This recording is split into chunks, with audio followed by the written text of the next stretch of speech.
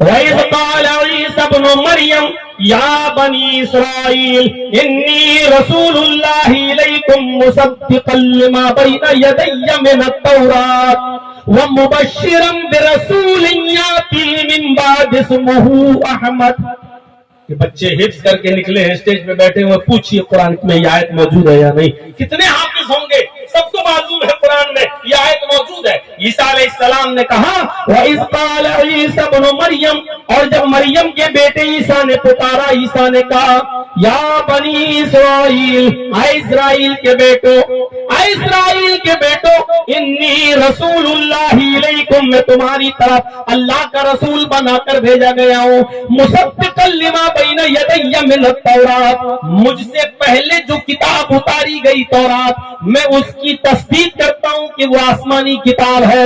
موسیٰ اس کتاب کو لے کر آئے ہیں, میں اس کتاب کی پشتی کرتا ہوں, اس کتاب کی تصدیق کرتا ہوں کہ وہ آسمانی کتاب ہے.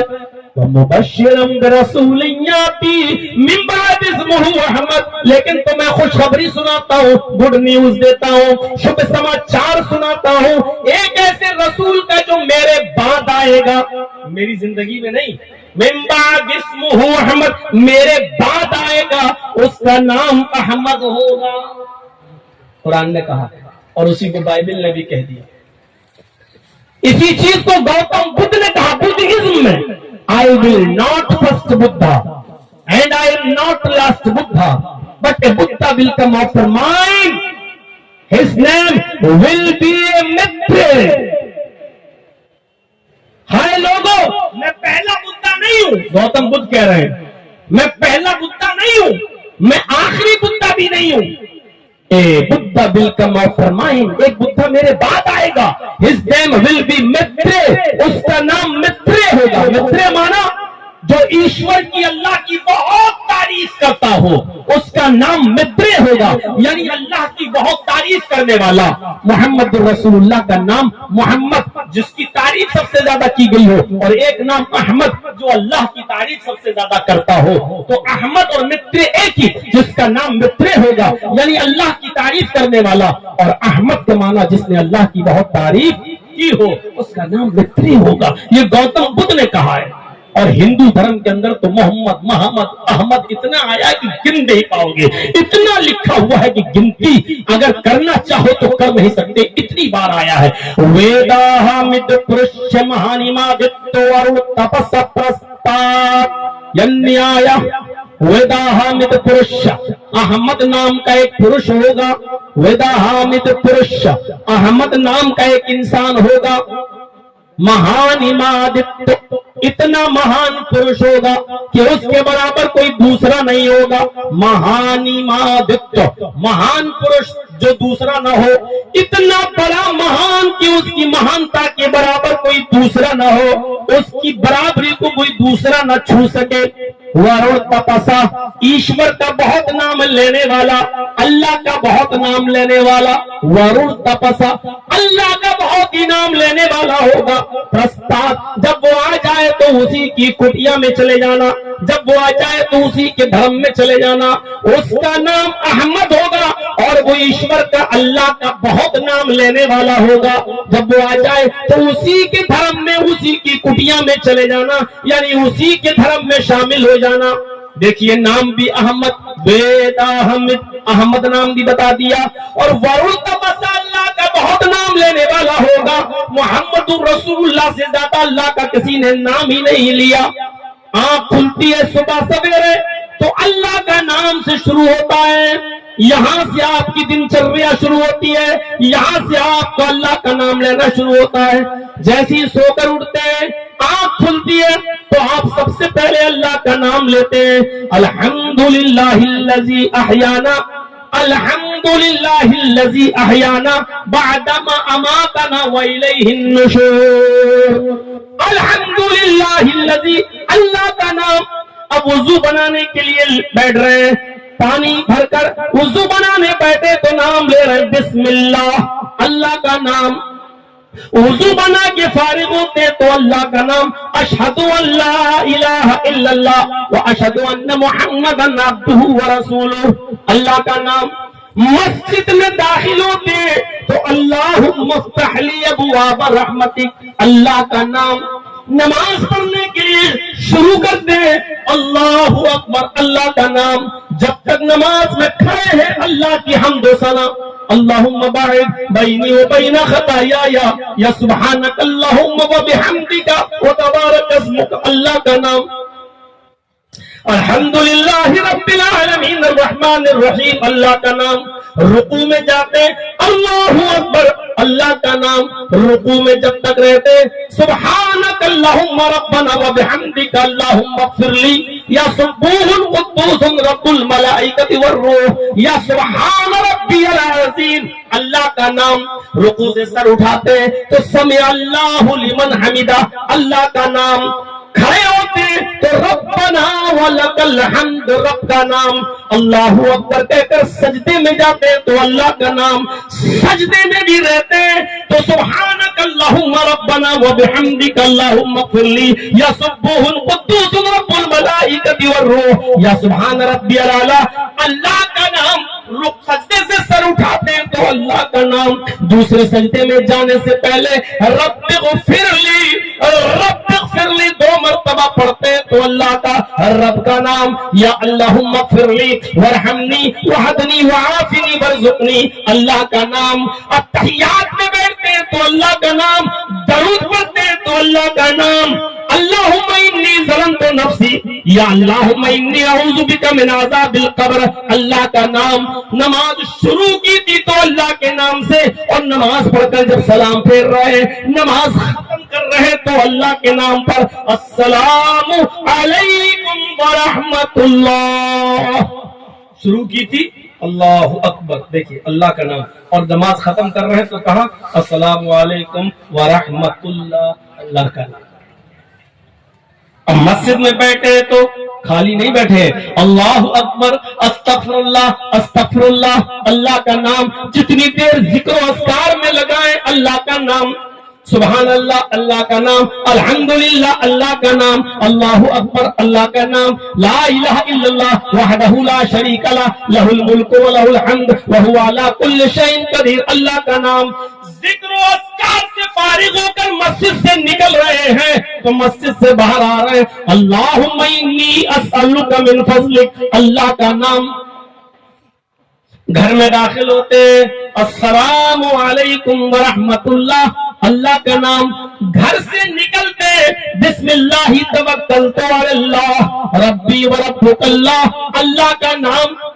دعا سلام کسی سے ہو تو السلام علیکم ورحمۃ اللہ، جب آپ کسی کو کہے تو وعلیکم السلام ورحمۃ اللہ، کسی سے مصافحہ کرے تو یغفر اللہ لنا ولکم، اللہ کا نام۔ اوپر چڑھے تو اللہ اکبر، نیچے اترے تو سبحان اللہ، آئینہ دیکھے تو اللہ کا نام، کپڑا پہنے تو اللہ کا نام، اٹھے تو اللہ کا نام، چلے تو اللہ کا نام، سونے کے لیے کھانا کھائے تو بسم اللہ، اللہ کا نام، کھانا کھا کر فارغ ہو تو الحمدللہ، اللہ کا نام۔ کسی کو چھینک آئے اور کہہ دے الحمدللہ تو اس کے جواب میں کہے یرحمک اللہ، اور خود چھینک آئے تو کہے الحمدللہ، اللہ کا نام۔ غور کیجئے، اٹھے تھے اللہ کا نام لے کر، یہاں تک کہ پیشاب اور پائخانے کے لیے لیے جائیں تو ادھر بھی اللہ کا نام، اللہم انی اعوذ بک من الخبث والخبائث، وہاں سے نکلے تو غفرانک، اے اللہ تیری مغفرت کا طلبگار ہوں۔ میرے بھائیو، اللہ کا نام ہر وقت، اللہ کا نام، اٹھے تھے تو اللہ کا نام لے کر اب بستر پہ سونے جا رہے ہیں، جب لیٹتے ہیں داہنی کروٹ سے تو ادھر بھی اللہ کا نام، اللہم باسمک اموت واحیا، یہاں تک کہ بیوی سے اپنی ضرورت بھی پوری کرے تو ادھر بھی اللہ کا نام، اللہم جنبنی الشیطان، جنب الشیطان ما رزقتنا، اللہم جنب الشیطان وجنب الشیطان ما رزقتنا، اے اللہ مجھے شیطان سے محفوظ فرما، اللہم جنبنا الشیطان، اے اللہ مجھے شیطان سے دور رکھ، وجنب الشیطان، اور شیطان کو مجھ سے دور رکھ، اس اولاد سے جو تو آج کی ملاقات میں مجھے عطا کرنے والا ہے، ہم کو بھی شیطان سے بچا، اور اس بچے کو بھی جو تو آج ہماری ملاقات سے تو ہمیں عطا کرنے والا ہے، اس بچے کی بھی حفاظت فرما۔ بیوی سے ملاقات ہو، ہم بستری ہو تو ادھر بھی اللہ کا نام، غور کرو کتنا اللہ کا نام بارو تپسا، اس کا نام احمد ہوگا، اور اللہ کا سب سے زیادہ نام لینے والا ہوگا۔ سب سے زیادہ نام اگر کسی نے لیا اللہ کا تو وہ ہستی ہے محمد رسول اللہ صلی اللہ علیہ وسلم کی۔ اور آگے کہا یعنی آیا سورگ میں جانے کا احمد کے راستے کے علاوہ کوئی دوسرا راستہ نہیں ہے، یعنی آیا محمد کے راستے کے علاوہ کوئی دوسرا راستہ نہیں جو تمہیں سورگ میں لے جائے، جو تمہیں جنت میں لے جائے۔ ابھی دو ہی چیزیں ہوئی ہیں، حالانکہ ان دونوں کو ملاؤ تو ایک چیز ہوگی کلمے کی، لا الہ الا اللہ محمد رسول اللہ، اللہ کے علاوہ کوئی معبود نہیں اور محمد اللہ کے رسول ہے۔ ابھی میں نے احمد بتایا ہے، محمد کا نام بھی ویدوں میں آیا ہے، موہمداندھکارم ناشم ودھایم ہتدودیت ویکا، محمد اس دھرتی پر جب آئیں گے تو ان کے آنے کے بعد اندھیرا ناش ہو جائے گا۔ موہمداندھکارم ناشم، میں نے بہت دنوں سے منتر پڑھے نہیں، بلکہ کئی سالوں سے منتر پڑھے نہیں، لیکن آج پتہ نہیں، سوچ کے بھی نہیں آیا تھا لیکن نکل گیا۔ اور بھی ہے کوئی بات بھی نہیں، یہ اس سیزن کی یہ لاسٹ تقریر بھی ہے، کل ہم یو پی میں ہوں گے، پھر اس ایریے میں شاید 30 تاریخ کو کہیں پروگرام ہے میرا، ویسے تو 25 سے پھر شروع ہو رہے ہیں، 25 26 27 28 29 30، اس ایریے میں آس پاس کہیں 30 تاریخ کو پھر ہے، ہمیں یاد نہیں ہے کہاں ہے، وہ لوگ بھی توصیف صاحبی کے پاس جا کر پروگرام لیے تھے۔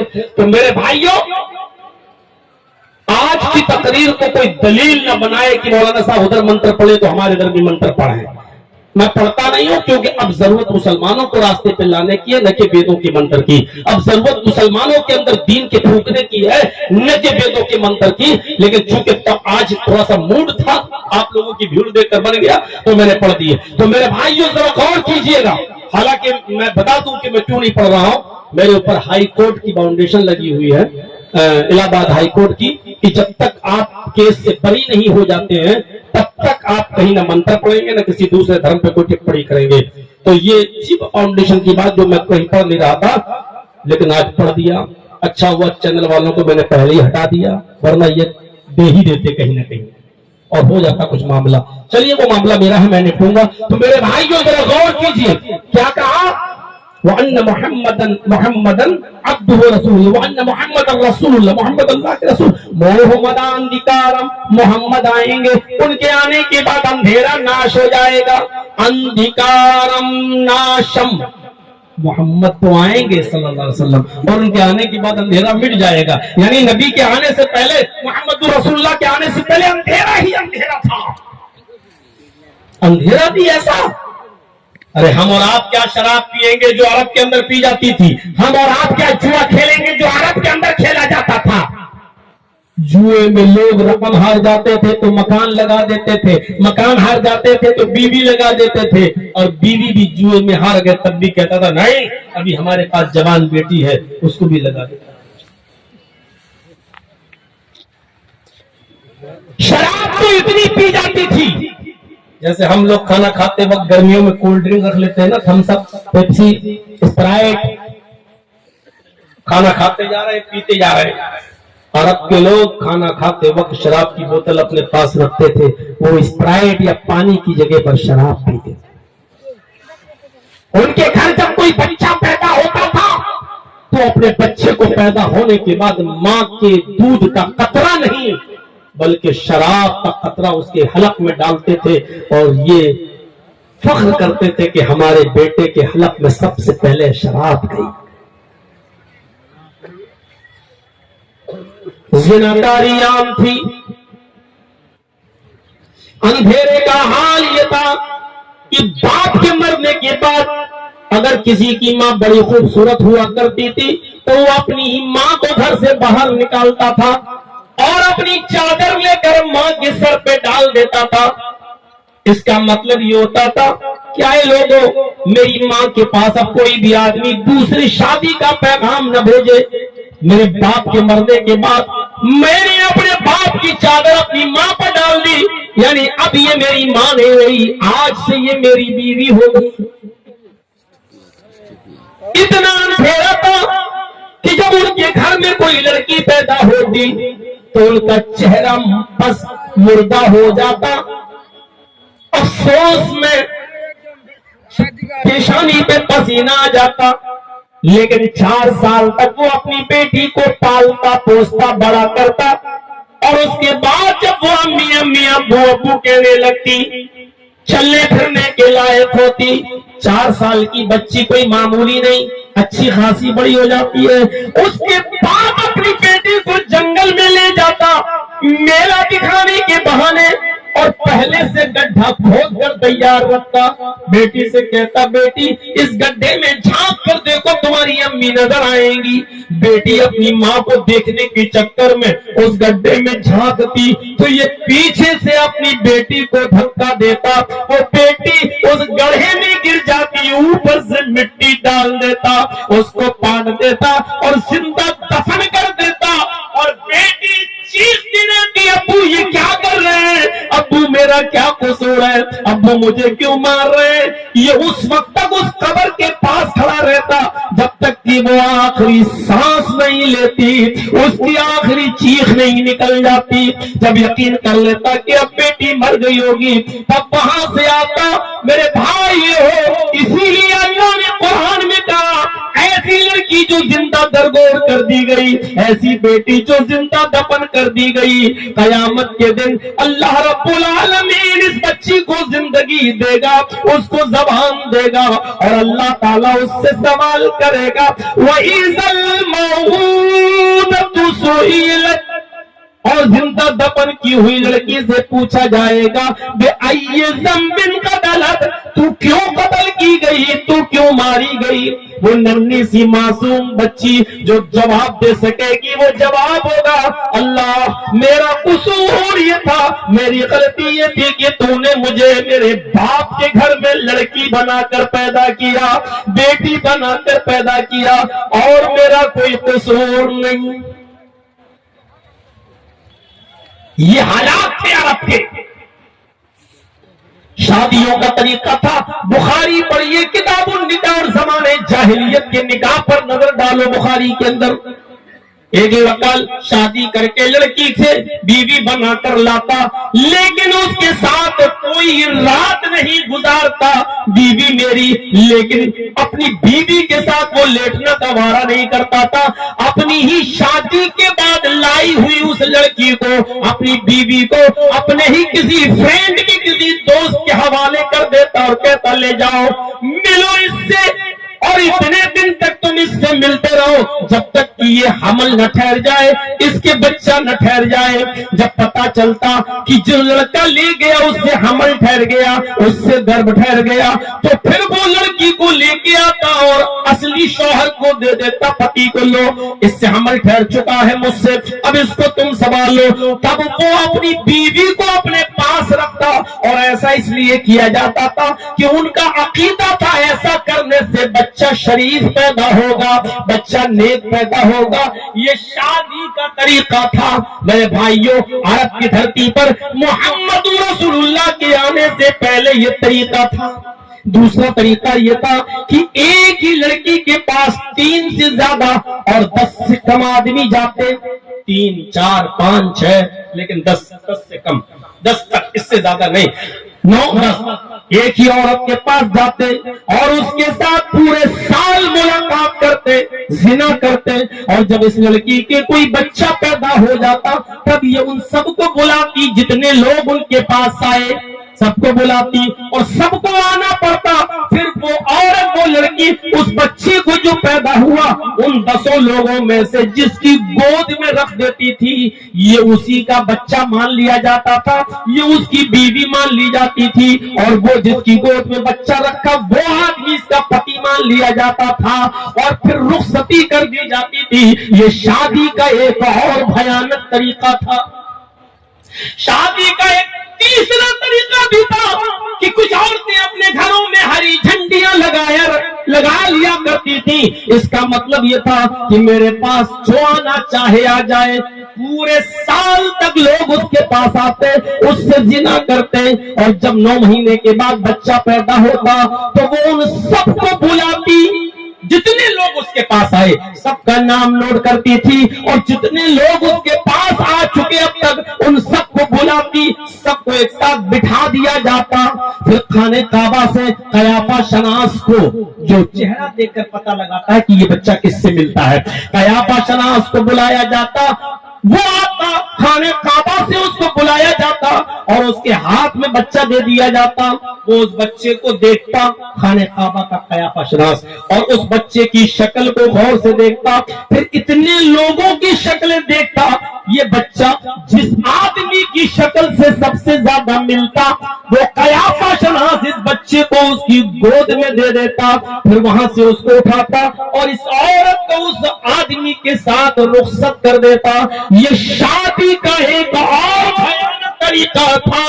بھید کہتا ہے اجیان ہیتو کرت محمدان دیکارم ناشم ودھایم, محمد آئیں گے, محمد کے آنے کے بعد اندھیرا ناش ہو جائے گا, اندھیرا مٹ جائے گا.